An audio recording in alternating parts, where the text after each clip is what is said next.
জি বাংলার অত্যন্ত জনপ্রিয় একটি সিরিয়াল হলো নিমফুলের মধু।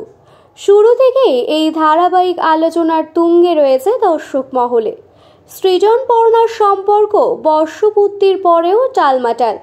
সৃজন এখনো পর্ণাকে সম্পূর্ণ বিশ্বাস করতে পারে না, তবে সে বিপদে কখনোই পর্ণাকে একা ছেড়ে দেয় না। তাদের মাঝে ঈশা এসে আরও ভুল বোঝাবুঝি বাড়িয়ে তুলেছে।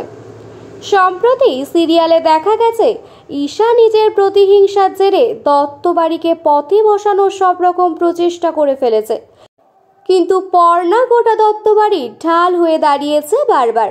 এবারে যখন সব খুইয়ে শেষে বাড়িটাও যেতে বসেছিল, পর্ণা সকলকে জানায় বাড়িটাকে হোমস্টে করে তোলার কথা।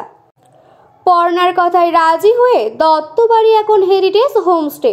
তবে এখানেও ঈশা চেষ্টা করে চলেছে একের পর এক গন্ডগোল পাকানোর, আর তাকে বাড়ির ভিতরের খবর দিয়ে সাহায্য করে চলেছে অয়ন আর মৌমিতা। সম্প্রতি দেখা গেছে মৌমিতা আবার কৃষ্ণাকে পর্ণার বিরুদ্ধে খারাপ কিছু করার ইন্ধন যোগাচ্ছে। অন্যদিকে পর্ণা আর সৃজনের মাঝের বিশ্বাসে ভাঙন ধরাতে পর্ণাকে পরোক্ষভাবে ব্যবহার করেছে ঈশা।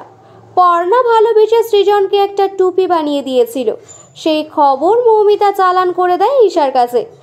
ঈশার বুদ্ধিতে মৌমিতা একই রকম দেখতে আর একটা টুপি তৈরি করায়, আর সেই টুপি কোনো এক বেনামি ভক্তের নাম অনুভবের কাছে পাঠিয়ে দেয়।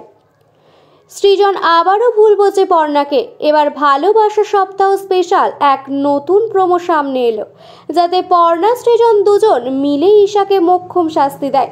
সৃজন ঈশার চোখ বেঁধে তাকে একটা কালীপটকার হাড় পরিয়ে দেয়। চোখ খুলতে ঈশা চমকে যায়, আর পর্ণা সুতোয় আগুন দিতে দিতে বলে ঈশাকে নিজের দোষ স্বীকার করে নিতে। এবার দেখার শেষমেশ কি হয়।